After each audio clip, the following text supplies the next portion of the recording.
Good afternoon, everyone.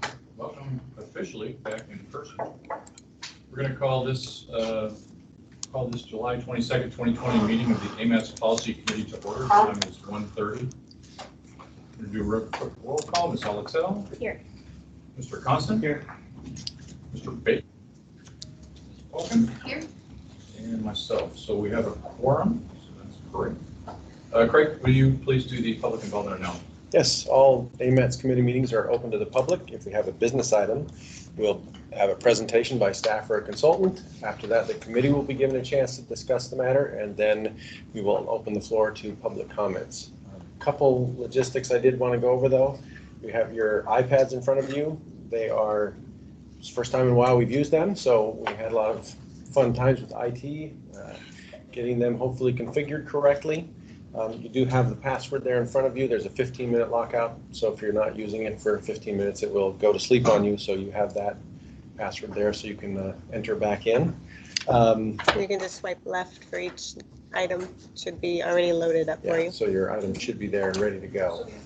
Other than that, let's light this candle. Okay. We should probably add to that, the public comments are 3 minutes in duration, and informational briefings are 15 minutes. 15-minute limit on the informational item, yes. We're going to get a gong or something over here. We'll work on that. Okay, great, thank you, Craig. Moving on to item 4, approval of the minutes. Do we have an approval? Nope. Do we have an approval of the agenda? So moved. Moved. Do you have a second? Second. Okay, moved and seconded. Any changes to the agenda?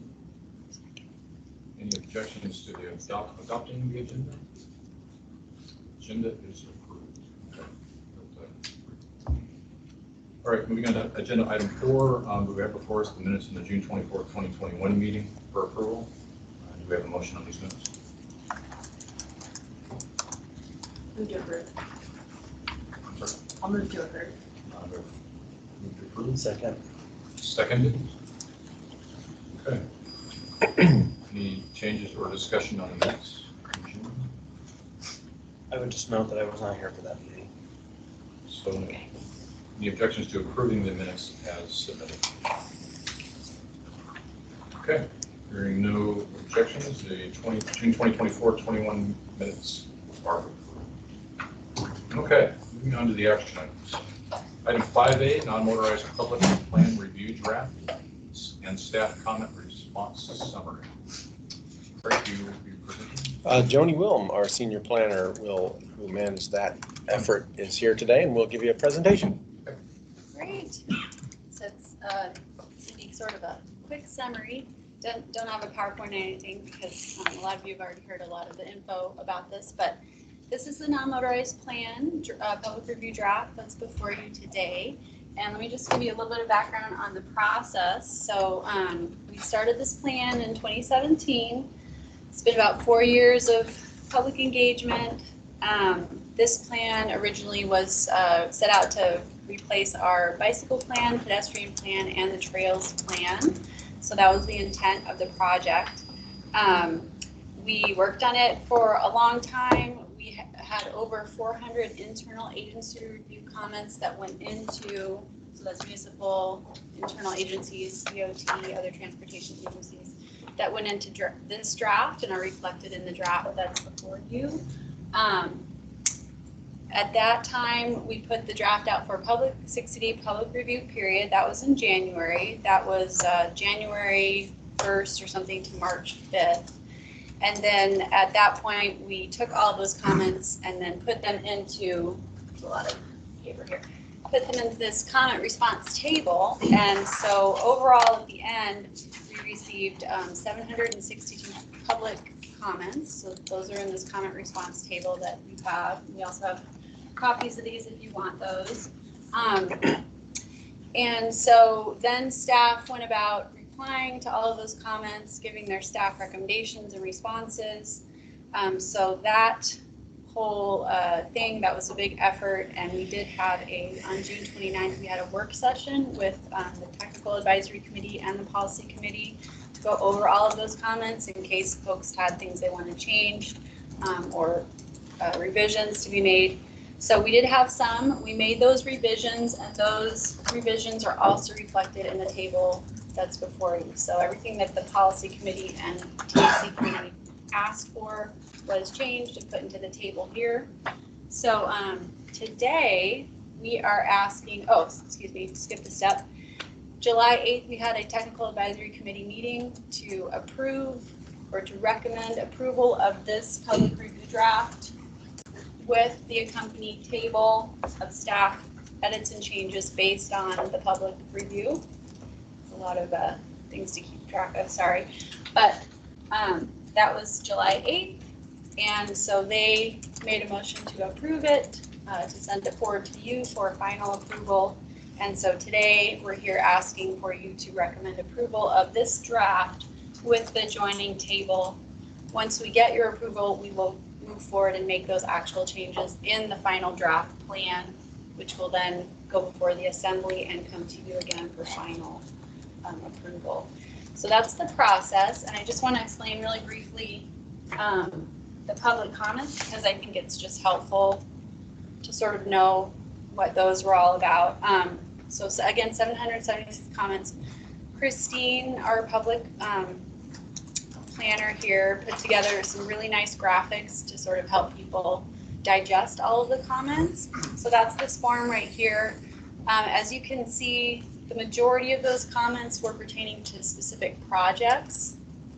There are also comments on the document itself, asking for changes on the document itself, policy changes, some other categories, which I'll go over in a second, changes for asks for different design considerations, and then finally, the last category was coordination, and that involved coordinating with other documents that we already have. So, and I'll just go over these briefly, but the first category, the projects category, was the biggest one. So 38% of our 762 comments were about projects. Those were either asking for a new project recommendation or a reprioritization of a project that existed in the plan. Some were comments supporting the projects, and then some were comments that asked for a project to be deleted. So that was a project category. Next category was the document category. So these made up 24% of the overall comments. There were three major categories in that, or three major breakdowns of that category. They included asks for changes to figures or tables in the plan, so some more graphics, asking for text edits, and then asking for data, different data edits to data that we have in the plan. Next category down is the policy category, and those, a large percentage of those policy comments were about maintenance and seasonal maintenance in particular, so asking for policies regarding winter maintenance practices and other things of that nature. Policy and program development was another ask. Education and funding and equity were the last three in that category. The next one is the other one, that is just asking for clarifications, basically, if they didn't understand something, and then a general positive or negative comment on the plan. We were happy to see that most of the comments were positive, but we did get some negative comments for sure. So, and then the last two categories I'm going to talk about are design and coordination. Design, the majority of the design comments we got were regarding safety. Facilities came in next with specific non-motorized facility design, signage and amenities for wayfinding, and then winter design was the last bit there. And then for the final category, coordination, this was basically asking us to coordinate better with the other existing plans that we have. So yeah, that was definitely the biggest one. Then we also did have a lot of asks to coordinate with more recent HSIP data, which is DOT data that wasn't finalized when we started the process 4 years ago. So we're trying to catch up with that. So that's in this table. You'll see that we have highlighted specific meeting requests to meet with DOT, go over those, and figure out a way to incorporate all the HSIP data into the document. So, and then the last two are public involvement coordination and coordinating with different agencies. So I know that was a lot, but it's a lot to digest, but does anyone have any questions about what I just talked about? Any questions or comments from I think there's a lot of work going into it, so thanks for the team's effort. Thank you. Great. Yeah. All right, any questions or comments from the public?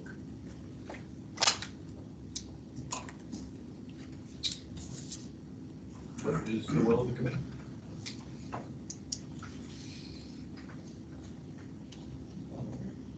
To approve. And second. Okay. Are there any objections to approving the motion? Hearing none, the motion is approved. Okay. Yeah, good effort, Johnny.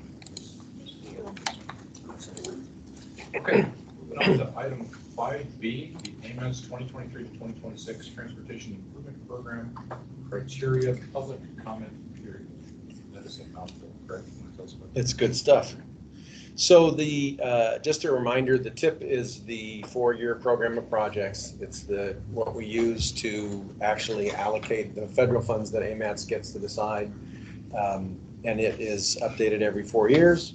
We try to take a fresh look at the criteria that we use to rank and score projects every 4 years to make sure we're being as objective as possible and we're following the latest federal guidelines. If you'll remember, the last time we updated the TIP criteria in the 19 to 22 TIP, we got towards the end and Mr. Weddleton had some questions. We wanted to get a tighter connection between land use and transportation planning. And we suggested, because we were right at the end of trying to approve it and federal fiscal years and making sure we didn't have lapses and all those wonderful things, he agreed, all right, he'll put off his efforts to do a more wholesale update of the criteria until the next go round. So this is the next go round. So we've spent probably a year and a half, not completely full time, but Aaron and I and someone who's working for John, Meredith Noble, we went over criteria from around the country. We tried to get them connected to the latest things that we were using, including Vision Zero and the Complete Streets stuff that we've done previously. And we came up with a set of criteria. We took those before the committees and they said, wow, you kind of got some things a little bit off here. And we thought, well, we're not seeing the forest for the trees. And so we backed off a little bit, tweaked them a little bit. And so what we did was we created the ones that are before you today, had some work sessions on them, and bounced them off the folks that are in the agencies that use these things all the time. And we came up with those versions that are before you now, and we're asking you to release them for a public review period. They did go to the TAC 2 weeks ago, and they recommended release them as is out for a public review period. So happy to, Aaron and I will be happy to answer questions on those, but we're looking to get these released for a public review so we can continue down the line of getting new projects nominated and a new TIP approved. Questions or comments? Thank you. Question for staff. Would a longer review comment period hinder the work or the next steps in any way if we went to a 60-day review period? I think we could probably accommodate that. Any other?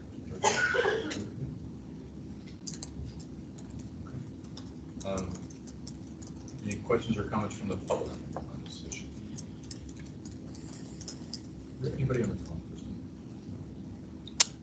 I think we have about 4 or 5 people on the phone. Okay, let me know if I'm not speaking loud. Okay, hearing no questions or comments from the public, what is the will of the committee? Move to approve.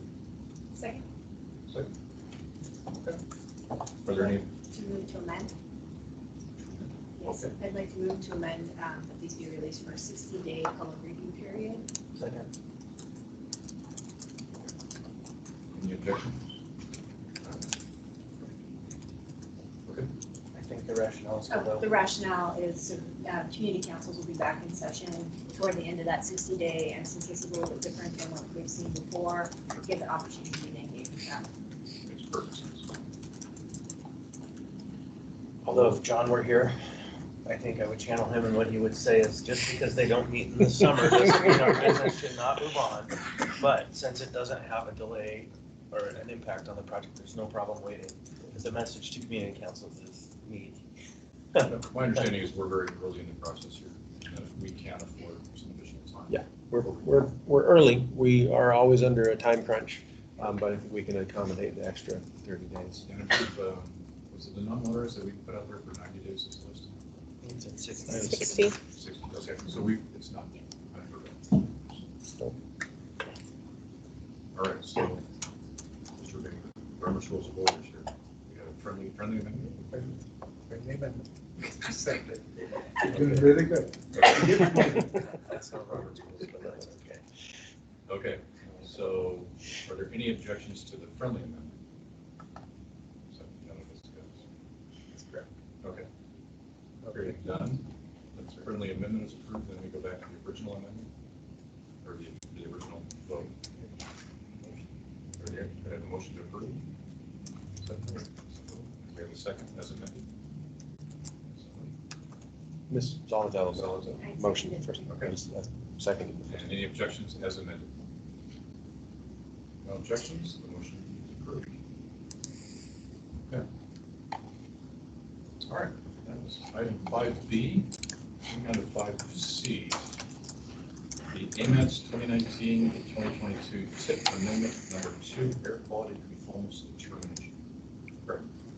So we've had our TIP amendment out for a little while, and we're looking to approve it today so we can make sure we get our monies obligated in time. The first step that we always have to do is to approve the air quality conformity, because if it doesn't meet those regulations, et cetera, then you can't approve the TIP, doesn't matter. So let's see, I can't remember exactly what they call it, I'm blanking on right now. The interagency consultation team met, and that's EPA and DEC and DOT, et cetera. All these groups met together and they looked at the amendment. The main thing that was on there that required this conformity determination was the addition of the Academy Vanguard project. It's not a standalone safety project. Standalone safety projects are exempt from the air quality conformity determinant. They can go through. You can do those a little faster, but in this case, it needed to be looked at, and the team met and agreed that the contents of the determination report, including review of all the data associated with it, makes it is appropriate to update that conformity, and it, for lack of a better term, and in layman's terms, it doesn't pollute too much. So we don't disrupt the environment by this proposed creature. So TAC recommended 2 weeks ago to approve this air quality conformity determination. To you folks. Thank you. Any questions or comments from the committee on air quality?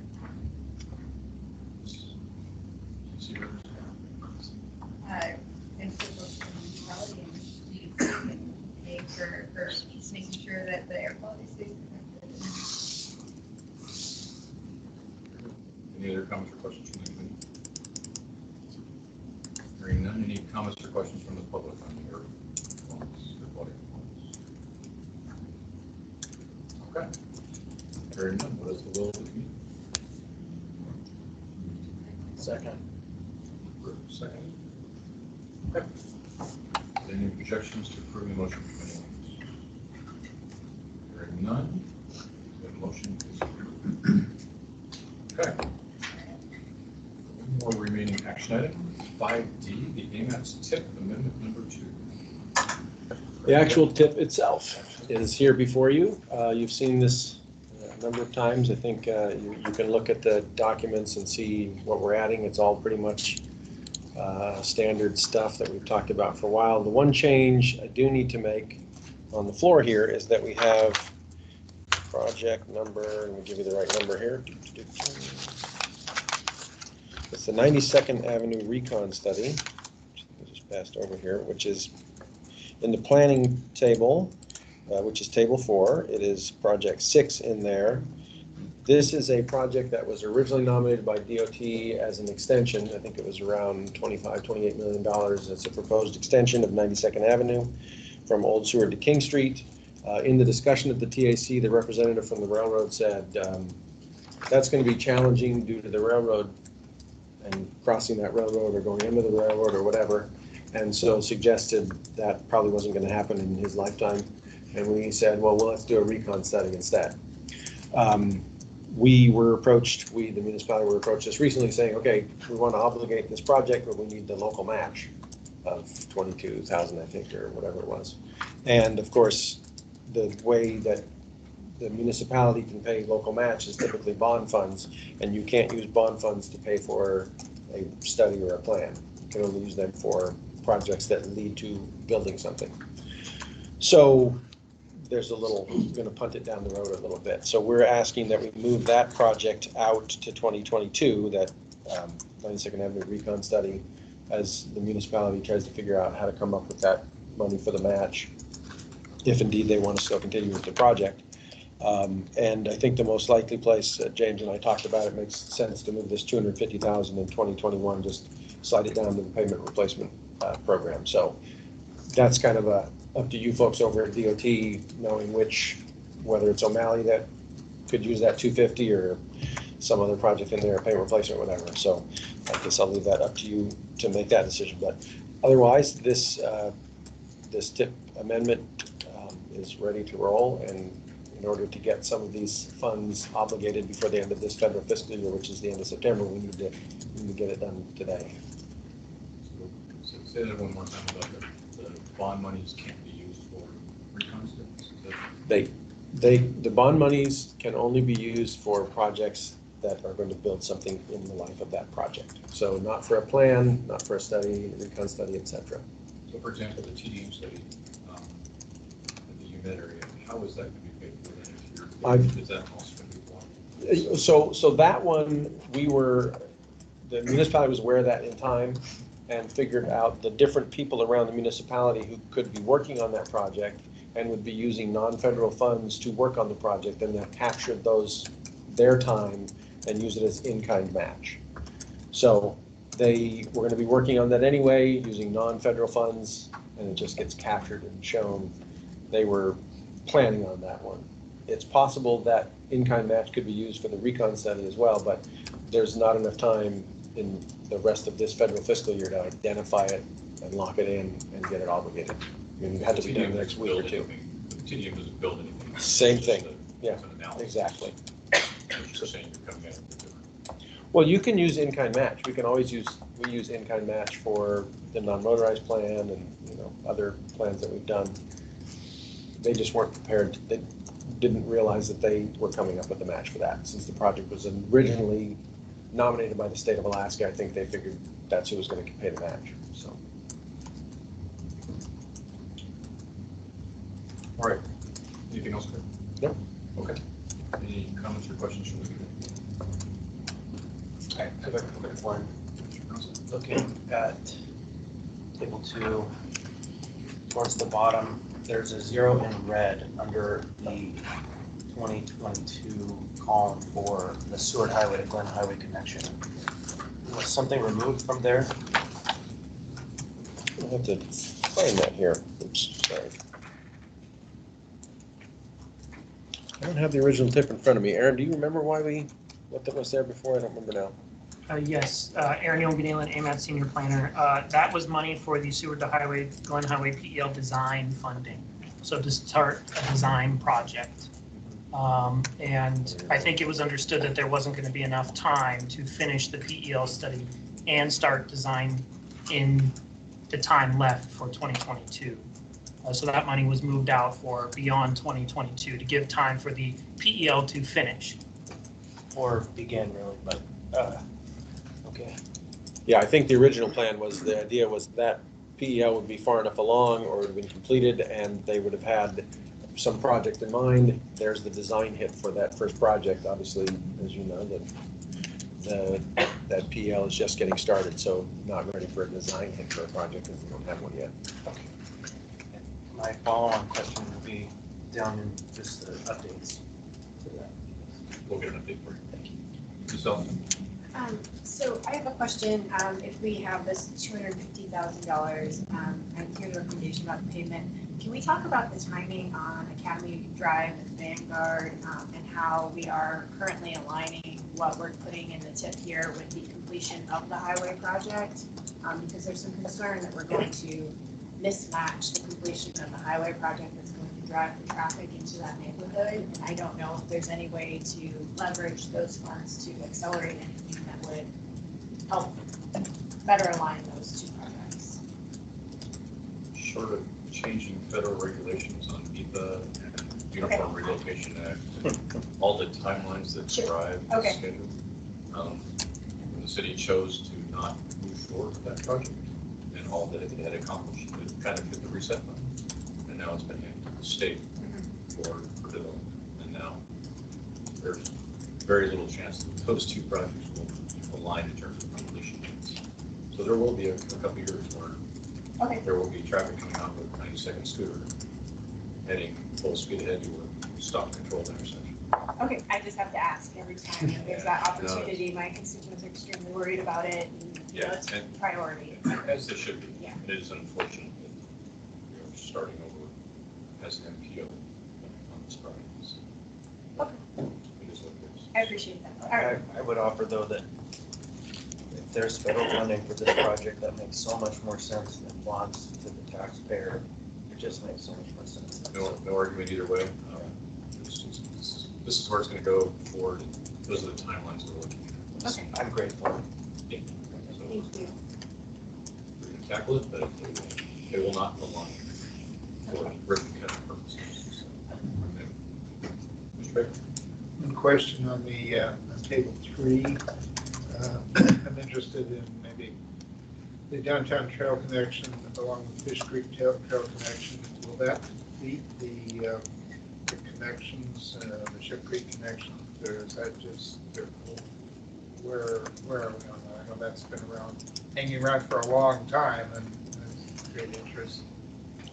Well, the project is designed to connect the coastal trail to the Ship Creek Trail in downtown Anchorage. It's obviously still early in the design phase. It's just the design phase only. This is the design, And yeah. they, FY 22, we're still in the design phase, is that correct? So there is no construction actually.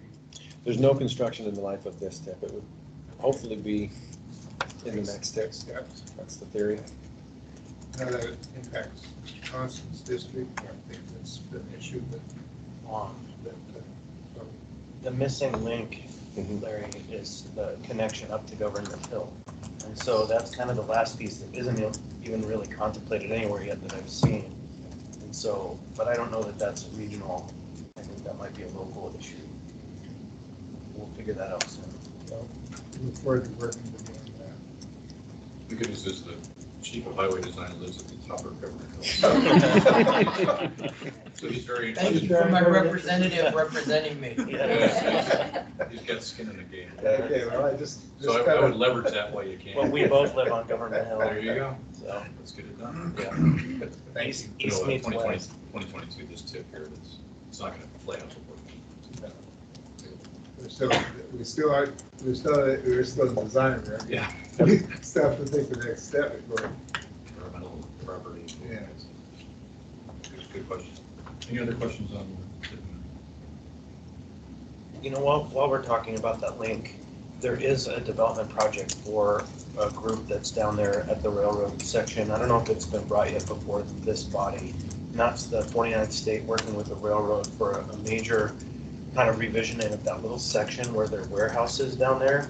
And so it would certainly intersect with this trail project. And so maybe at some point it would be wise to have them come and talk about what they're doing.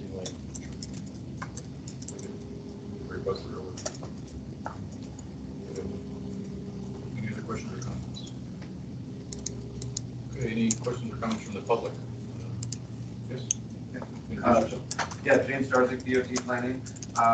We identified where the 250,000 was going in 21. I didn't identify where it would be taken out of 22. And I would suggest the number 7 project for capital case.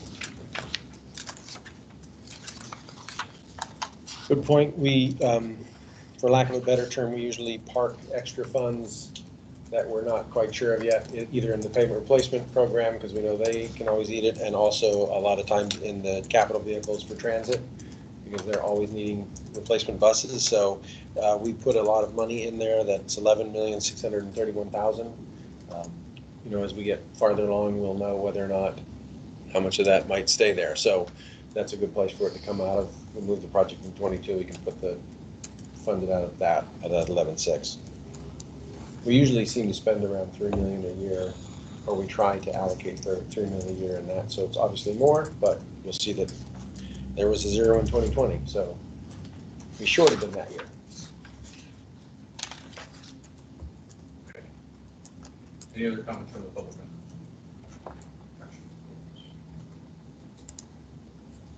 Okay. Hearing none. What is the will of the committee regarding this step?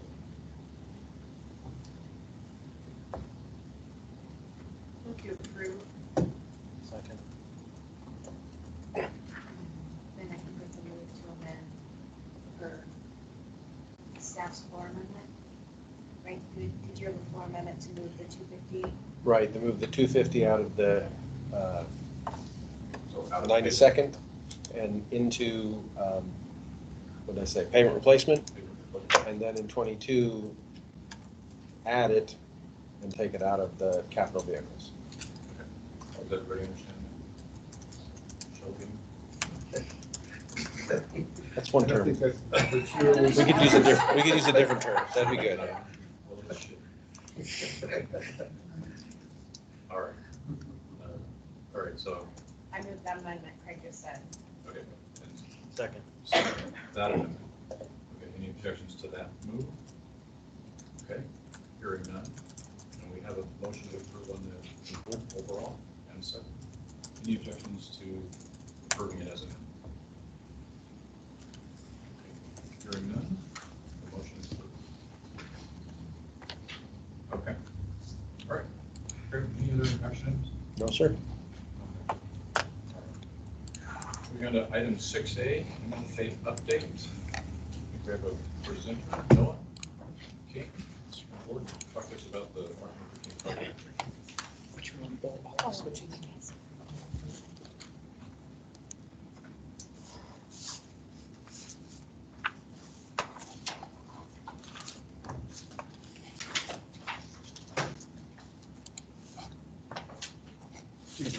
I don't for this one.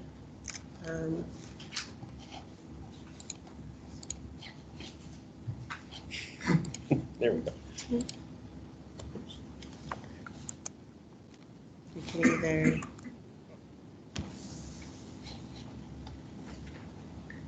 Okay. I can give you this if you would like to try. Yeah, I'll be all right. Just scroll.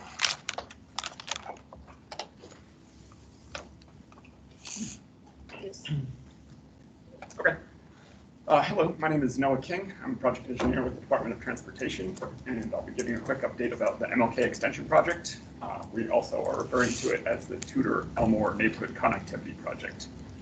It's a little more descriptive title for public involvement. The project is being managed by the DOT, my boss, Alex Reed, myself, along with Melinda and Julie from PME. We have a design consultant for the environmental stage of the project currently, which are RM Consultants, and they're working on developing the environmental document, working with public involvement, preliminary design, and the CSS process. That process is expected to take about 2 years, and we're just at the beginning stages of that process right now. We started in January, I believe. This is from the project website, which is TudorElmoreNeighborhoodConnectivity.com, if anyone is interested in looking at it. It's sparse at the moment since we just started, but it'll be populated as we move on with the design. We've had 2 design charrettes to go over our preliminary design ideas at this point, and we're looking at having public involvement meetings this fall with community councils and open houses and planning and zoning. From the tip, looks like we have $16.5 million for the project right now. No money for right-of-way, which will definitely be necessary. And even though it's the beginning of the project, we anticipate the cost going up a little bit. The current purpose and need of the project is to accommodate increased traffic demand resulting from the development at Tudor and Elmore. As I understand it, there was a developer involved in this head project before, but it is no longer the case. So we may have to revise that or determine the degree to which we improve access or accommodate future demand. This is cut off slightly, but it's a map of the project area where the future development is planned. And these are our main issues, but we considered when we developed our 6 or 5 alternatives. There's a bunch of wetlands at the south end of the project, the Campbell Creek Trail, there's a floodplain over here, assisted living facility, and 6F property. So our alternatives try to avoid the southern route as much as possible to reduce the impacts. Based on our preliminary traffic study and research, we determined that a collector is the correct cross-section for the road, and then we also have some local road improvements adjacent to the collector road. Our initial alternative evaluation matrix has 5 alternatives where we ranked very subjectively and focused in on alternative 2 and 3. And since that time and in my previous presentation at the Technical Advisory Committee, we've weighted these alternatives and further zeroed in on alternative 3 being our least impactful alternative and most satisfactory for the purpose and need, the score of 55. Next was alternative 2, which is fairly far behind, so it looks like it'll be alternative 3 and the no build as our alternatives that we evaluate in the NEPA process. This is alternative 3. We, like I said, tried to avoid the southern area with the most impacts, wetlands and right-of-way. We also avoided the northern route that was previously considered because of some additional right-of-way, utility, and grade impacts. This, however, is still a fairly impactful route to the neighborhood. We expect, because of that collector width, about 72 feet, there's going to be some significant impacts within the neighborhood. Don't expect a ton of support from them. I believe that's about all I have. If anyone has any questions, I'd be happy to answer. So I do have a question on how the determination was made for the collector road. What data was used to drive that decision? There's instead of the local road. There's a traffic analysis from Dow that was developed with the developer, Irwin Developments, that was we pulled all that information from, and then along with the traffic counts from Tudor Road and Elmore Road. Interesting, because the idea is that this extension is supposed to serve the development, so.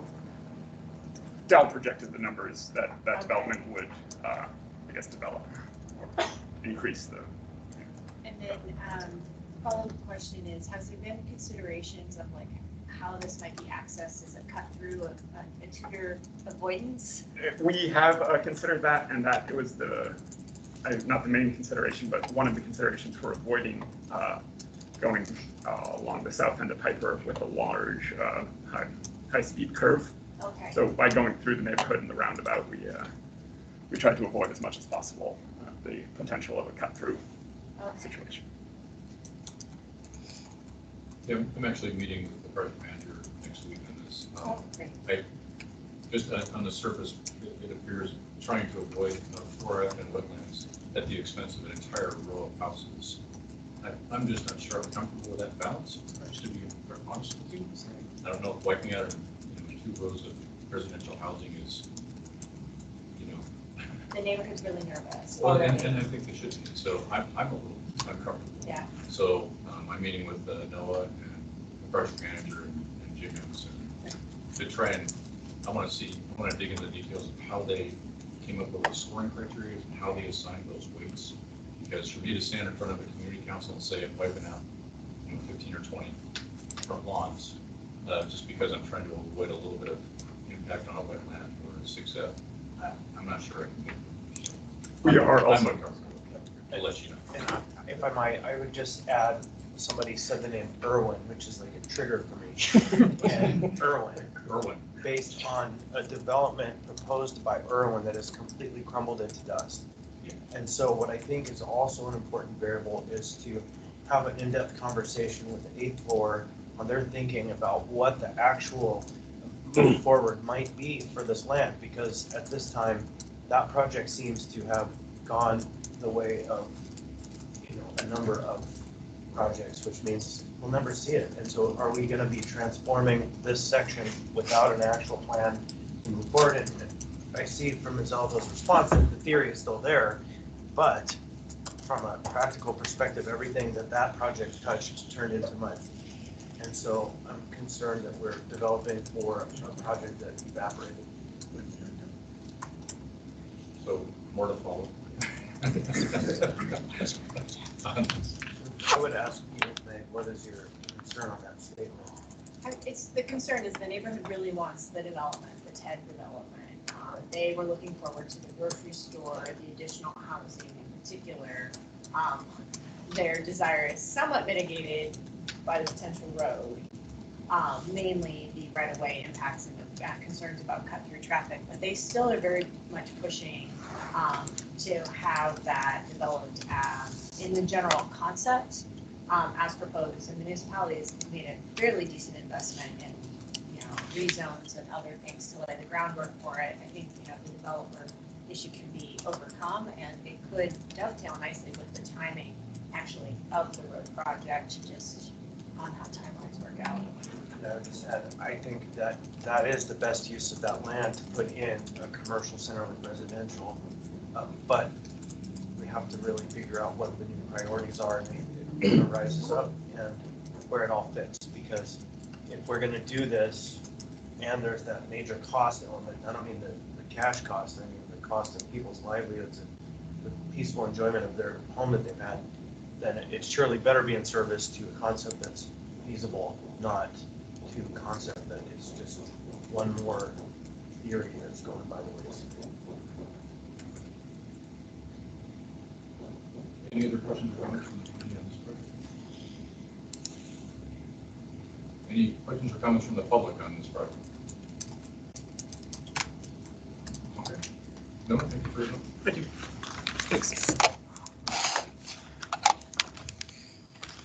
All right. Item 16, Chugach Project Way Update. Hello. So my name is Mlk. I'm with Dowell, and along with CRW, we've been working on the Chugach Way Transportation Element Study, and we're just here to give you a little bit of update on where we're at with the project. Maybe.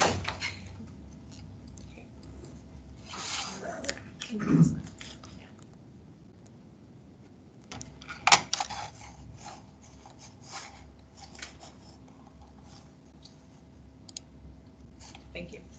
So at the beginning of the project, we created a vision statement to help guide us as we go through this process. And so this was the statement that we came up with. It's to identify roadway improvements to support opportunities for redevelopment with the emphasis on safety, access, and multimodal facilities in the area. So it's kind of our guiding statement throughout.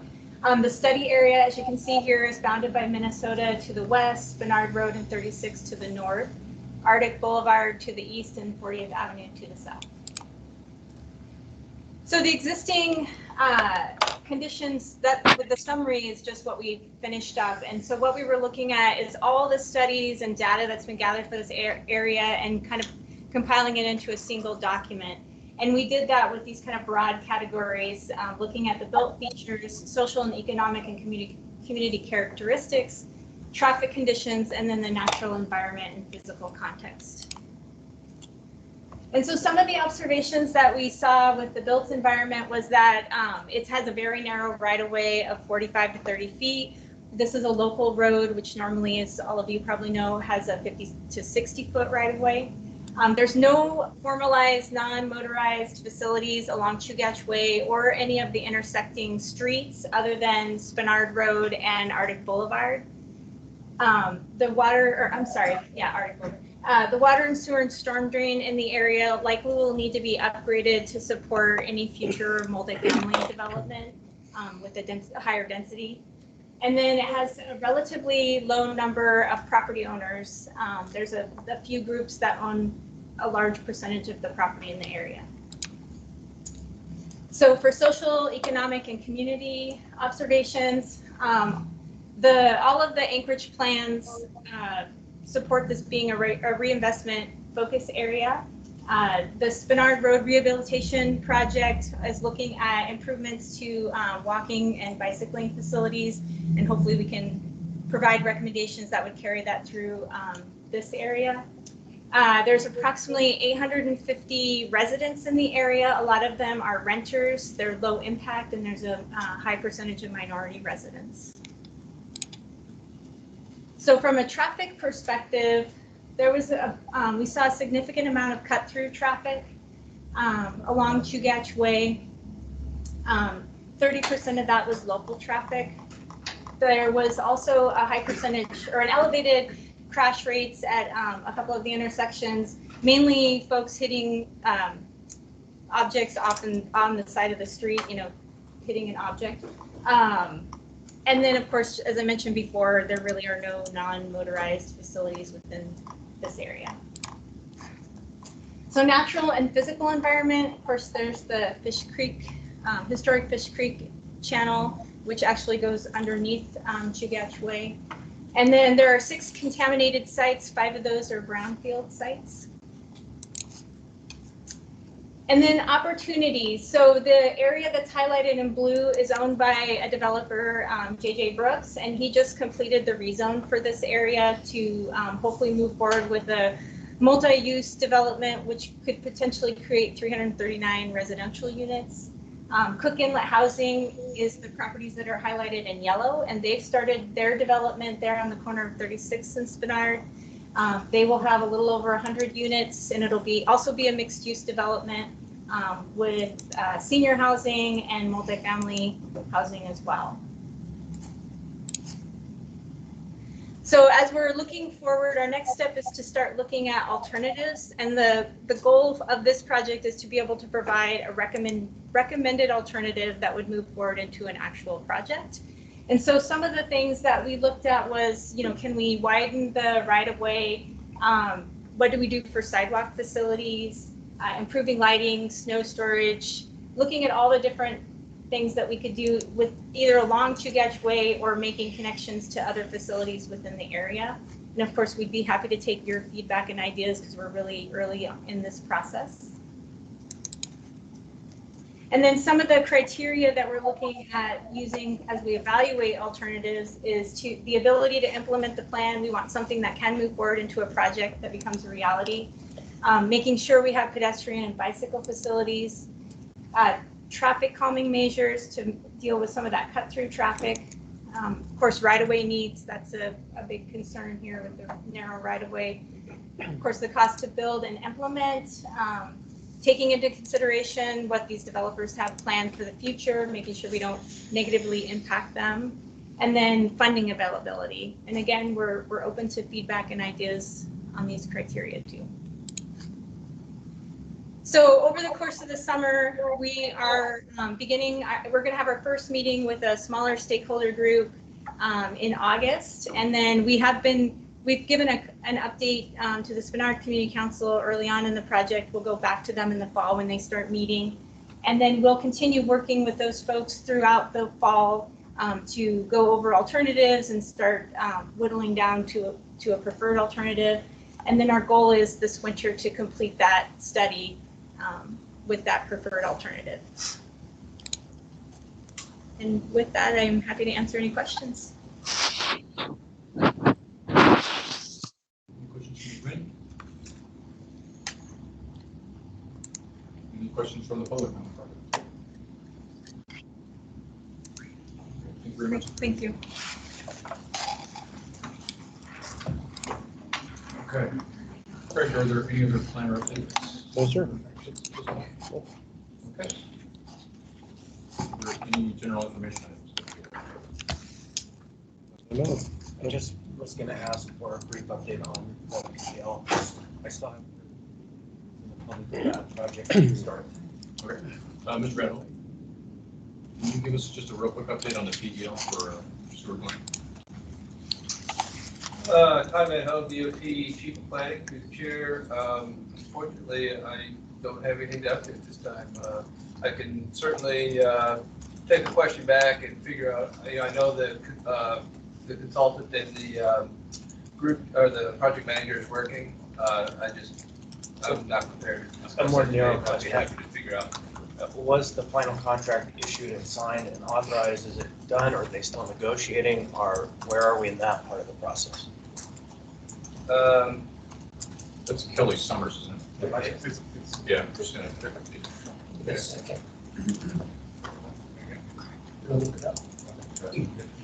Yeah, my understanding is that it's been executed. Sorry, Luke Boland, DOT Reconstruction Engineer. My understanding is that the contract has been executed and they're working on kicking off those efforts. Okay, because last time it was, yeah, it's gonna happen any day, maybe on Tuesday, and Tuesday. That was a month ago. Yeah, and so I haven't seen, so that's progress. I would love a report. I see a hand up, Mr. Chair. Okay. James? Yeah, James Sargent, DOT planning. I can confirm that the contract has been signed. The contractor and the project manager is working on it. And all the folks that are engaged with it right now are currently reviewing some of the foundational documents, some of the mailing lists that it's just kind of laying the groundwork for the project. So it is underway. All I needed to know is they They're just working drive. hard. Yeah, been dry for a Yes, they long did. time. Yeah. Thank And you. we- And I know this because I'm one of the people working on it. And I believe we should have a website up on that pretty soon. Yes, sir. Yeah, so, Thank you. That's all I needed. any other committee comments? That's good. Okay. Any public comments at all? Informational or otherwise? Okay. Other than that, do I have a motion to adjourn? So moved. Okay. So moved. All right. No objections to approve the motion? Very done. It's great to see you all back in person. And we'll see you again next month. Meeting adjourned. Everybody, 15 minutes. 23. Moved. Okay. Chris Thompson moved.